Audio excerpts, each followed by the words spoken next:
If someone took control of your life tomorrow, what's the first thing they would change?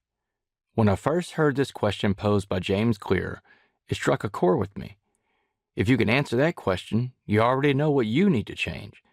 Then the question becomes, why have you not already made that change in your life? Usually the answer is rooted in some form of fear, because change can be both difficult and scary.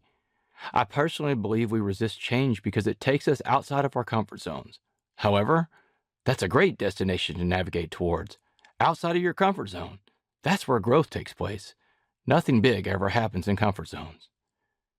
I understand all too well about making big changes. In fact, I wrote a book about them called The Change Agent. What I learned through writing and sharing that book is that people learn best through stories. We can digest and retain wisdom more easily when it is embedded in a story. Storytelling is probably the oldest form of both entertainment and education. For millennia, humans have learned morals, principles, laws, and lessons through stories, from personal anecdotes to shared experiences to parables. In the beginning, we huddled around campfires and caves. As time progressed, humans gathered in tents, huts, dens, churches, temples, homes, and apartments to learn at the feet of storytellers. Stories are in our DNA. A good storyteller will captivate an audience and elicit emotion. Eliciting emotion is critical for the storyteller because once emotion is involved, memories get created. Making someone feel something is the goal of the storyteller. One of Maya Angelou's most famous quotes touches on this. People will never forget how you made them feel. People, I have found, love stories with certain elements. Almost universally, we love stories about the underdog journey, the redemption story. Life can be difficult, so we want to see people overcome adversity. When they do so, we're given hope that we can overcome our own struggles as well. In the underdog story, that underdog represents us. When they win, we win. Love stories are usually memorable too.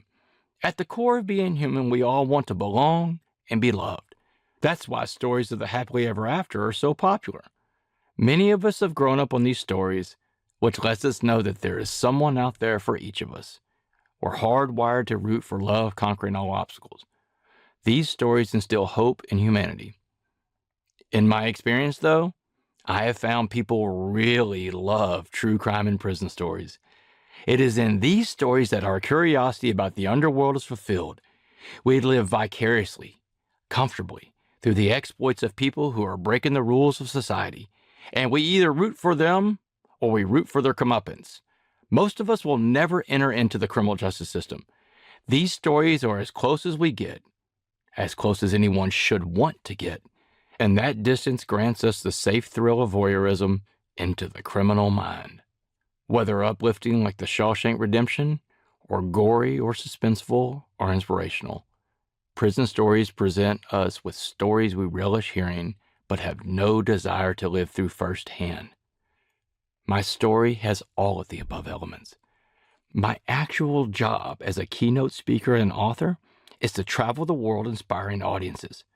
A journalist once called me the modern-day Shawshank Redemption and compared me to one of its main characters, calling me a real-life Andy Dufresne.